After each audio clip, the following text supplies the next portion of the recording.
Bienvenue! Aujourd'hui, on s'attaque à un des récits historiques les plus denses et les plus complexes de notre époque, celui du conflit israélo-palestinien.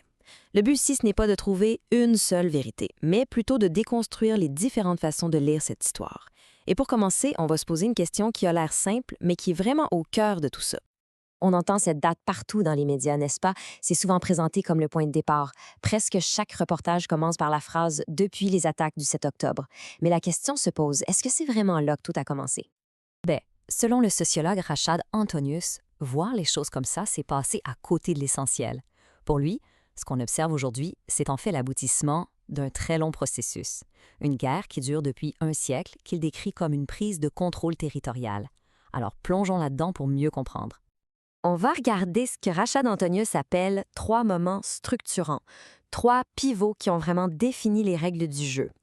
Le tout premier, c'est le mandat britannique. C'est cette période qui a mis en place le cadre légal et politique et qui a en quelque sorte préparé le terrain pour tout ce qui allait suivre. OK, alors tout part de ce texte. Un texte de 67 mots à peine. Mais ce qui saute aux yeux ici, c'est vraiment l'asymétrie du langage. D'un côté, on parle du peuple juif, qui représentait 8 de la population à l'époque. On le nomme et on lui assure des droits politiques. De l'autre côté, pour les 92 restants, on ne les nomme même pas. On dit les communautés non-juives et on leur accorde seulement des droits civils et religieux. D'après cette analyse, l'inégalité était donc déjà là, noir sur blanc, dès le départ. Mais bien sûr, l'histoire, c'est rarement aussi simple. D'autres analystes nous rappellent qu'il faut ajouter des nuances. D'abord, le contexte colonial de l'époque, avec cette idée d'une mission civilisatrice, instaurait déjà un rapport de force. Ensuite, les mouvements nationalistes n'étaient pas au même stade. Le nationalisme juif était plus ancien, mieux organisé. La société palestinienne, elle, était encore en formation et profondément divisée.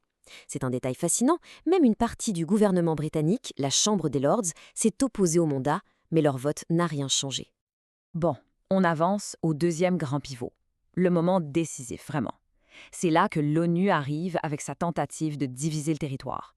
Et c'est la guerre qui a suivi. C'est un point de bascule fondamental dans cette histoire. Alors, l'ONU propose un plan pour partager la Terre en deux. Mais regardons les chiffres. On donne 56 du territoire à un groupe qui représente 33 de la population et 44 du territoire à l'autre groupe qui en représente 67 Forcément, du point de vue des dirigeants arabes, ça semblait profondément injuste. Ils ont donc rejeté le plan. Et c'est là qu'on arrive à un point de friction majeur dans le récit historique. L'histoire qu'on entend le plus souvent, c'est 1. Refus arabe, 2. Guerre, 3. Réfugiés. Mais il y a une autre école d'historiens, incluant des Israéliens, qui dit « Non, attendez, l'expulsion des Palestiniens, elle a commencé avant la guerre. » Et dans cette version, la crise des réfugiés n'est plus une conséquence de la guerre, mais une de ses causes. Cette citation est vraiment puissante. Elle vient de Moshe Dayan, qui deviendra plus tard un des plus grands chefs militaires d'Israël. On voit bien qu'il y avait une conscience très claire, au plus haut niveau de l'État israélien, de la source de ce ressentiment. Il ne justifie rien, mais il nomme l'origine du problème. Et pour rendre ça encore plus complexe, il faut parler du rôle des autres acteurs. Les pays arabes voisins n'ont pas fait que soutenir les Palestiniens, non. Ils ont aussi joué leur propre carte. La Jordanie a carrément annexé la Cisjordanie, l'Égypte a pris le contrôle de Gaza. Mais le plus important, c'est peut-être ça. Les Palestiniens eux-mêmes étaient terriblement divisés. Au point où, quand une faction essayait de proclamer un État en 1948, elle s'est fait immédiatement bloquer par d'autres Palestiniens. On arrive maintenant au troisième et dernier moment structurant, les accords d'Oslo. On se souvient tous de cette fameuse poignée de main, un moment rempli d'espoir. Sauf qu'aujourd'hui, l'héritage de ce processus de paix est, disons, âprement débattu. L'analyse critique de Rachad Antonius est dure. Il qualifie Oslo d'arnaque. Pourquoi?